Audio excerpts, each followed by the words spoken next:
Welcome to Bananamores. I'm so excited to watch this next performer light up the Bananamore stage. Get ready for comedy greatness. Thank you, Mitzy. I'm Percy Rustomji, and I want to know how y'all doing?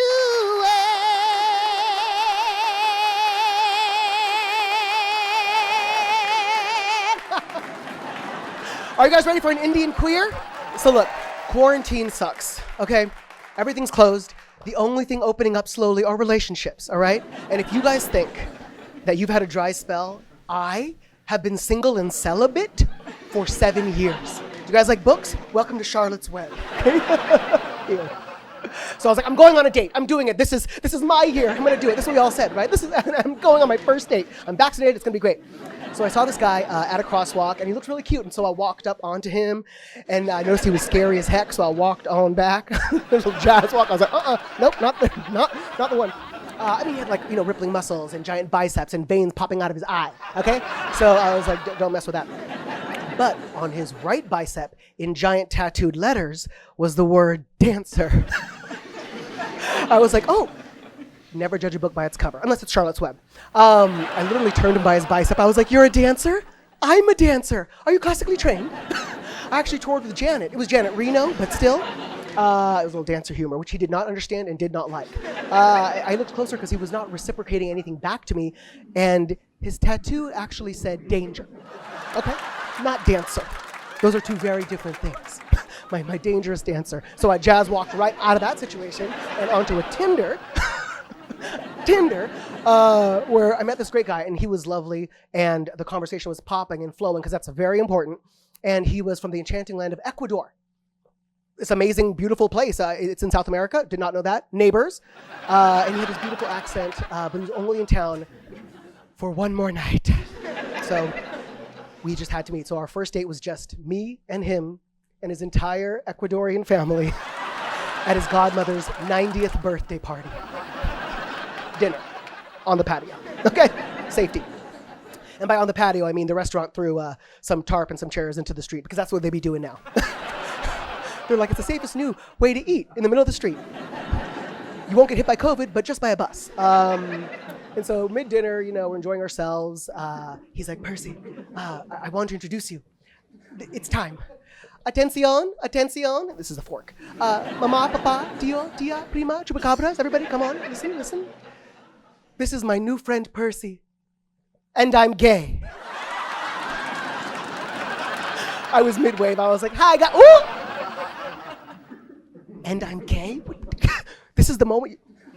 His entire Ecuadorian family was looking at him with adoration and stars in their eyes, my beautiful, pure son. And they pivoted and looked at me like, you did this to our baby. I'm not trying to get beat up. I was like, ew, you're what? That is disgusting. What a hard life. Grandmama? We don't like it. We don't like it, right? No, we don't like it. They weren't buying any of that, so. That is the story of how I got chased out of the Cheesecake Factory, how I jazz ran out of the Cheesecake Factory in Beverly Hills. I'm still single. Thank you, Mitzy. Thank you, everybody. I'm Percy Rustomji. In case you know anybody, send them my way, please. I'm so lonely. Grandmama? I literally did not stop laughing the whole time. Can someone pass me my inhaler? I can't even contain my excitement for this next comedian. All you people watching at home, get those hands a-clapping. Thank you, Mitzy. Yes. Oh man, just happy I made it today because I'm just so hungover. Sorry, I mean I'm pregnant. I often get those two mixed up because when you find out for both, you just start throwing up a bunch, and then you swear off alcohol for some time. And then you're always just like, I'm never doing that again. Like, never. So this is our second coming at ya. And I have one who is a toddler. And, it's quarantine. It's been a trip.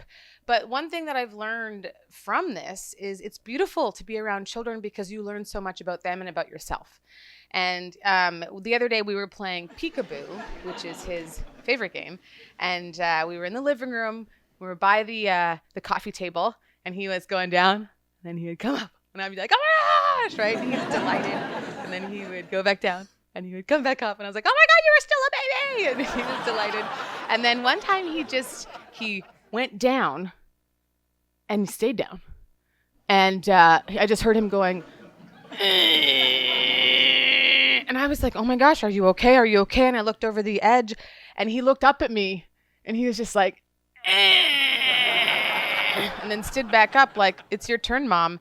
And I realized he was pooping. Like, just mid his turn in the game, just squatted down and took a deuce. And I was like, I want that confidence. It's amazing, that feeling. And I think there's something special about it, especially being a woman, because society dictates that women, we shouldn't perspire, we shouldn't fart, we shouldn't poop. Like just don't let your bodies work, ladies, okay? It's horrible. Like, I don't know what men do in public washrooms, because I've never been in them, but I assume it's like cross swords and talk sports. I don't know. But I'll tell you how it works in a women's washroom, okay? You walk into a woman's washroom, completely dead silent. Like there's like tumbleweeds rolling past. And not because there's no women in there. Oh, every stall is full, okay? But it's because every woman in there is waiting for everyone else to leave so that she can do her business. Oh, and we have the patience of saints, do we not, ladies? Like, I've missed flights. I've missed job interviews because I'm like, I'm gonna wait everybody out. Thank you guys so much for having me at Bananamores. It's an absolute pleasure. Back to you, Mitzy.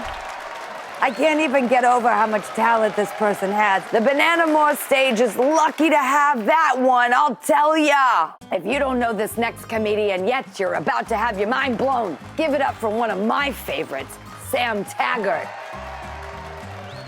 Wow, hello. It is simply incredible to be at Bananamores today. I'm thrilled. It is kind of a weird time to be like recording this because currently to the day it is the 1-year anniversary of lockdown. And it kind of begs for reflection. And normally, I don't really like to self-reflect. I think it's kind of problematic because what if I see my own flaws? Yuck. No, thank you. But it's a special occasion, so when in Rome. So a year ago today, I was actually doing something kind of exciting. I was Emily in Paris, which is what I call working temporarily in a foreign country and rudely and almost on purposely not using the language at all. It wasn't exactly Paris. I was in the Paris of South America, which is Santiago, Chile. And at this point, COVID was like, it's in the news, you're hearing about it, but it kind of feels like, well, that's not for me. Like, it's kind of like cavities, where it's like, yeah, other people get those because they're like not good people. Like, I'm really, really nice, so I'm not going to get that. But thank you. So I'm in Chile for work, and I'm during the days, I'm working so hard. I'm working with an incredible team of people. It's great job. It's awesome work. We're working. And then, at night, well, I'm in a foreign country. So it's, let's go to a restaurant. Let's go to a bar. Let's go to a discoteca. Why not? I'm living it up. And honestly, it was lovely. Or as Emily in Paris would say, it was lovely. She never learned the language. She only speaks English, even like a full season in. It's kind of crazy.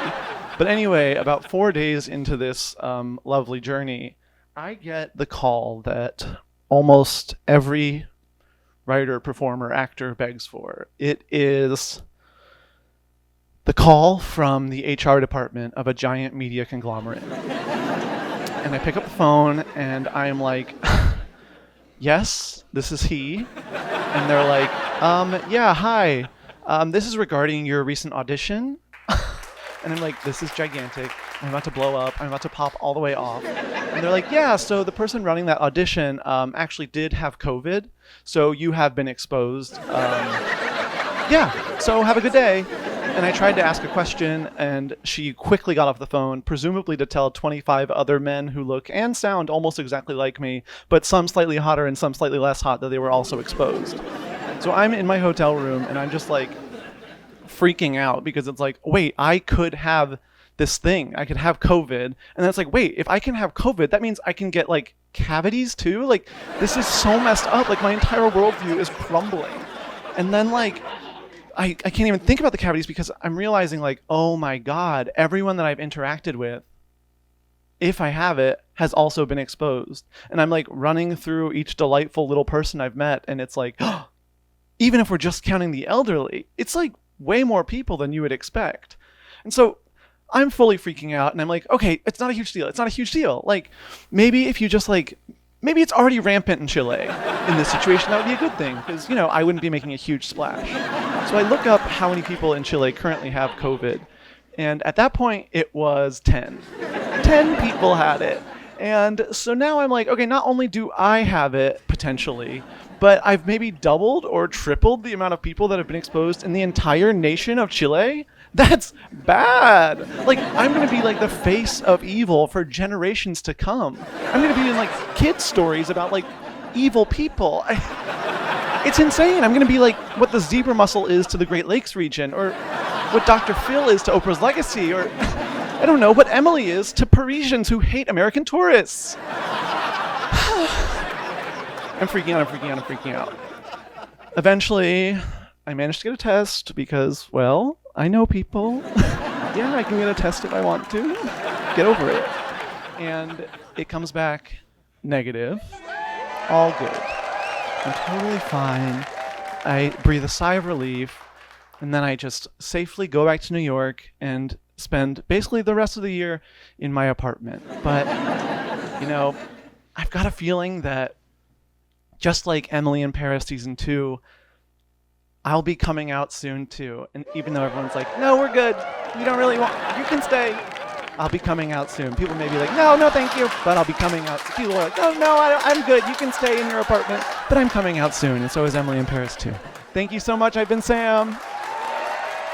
Does it get any better than this guy? I literally did not stop laughing the whole time Sam performed.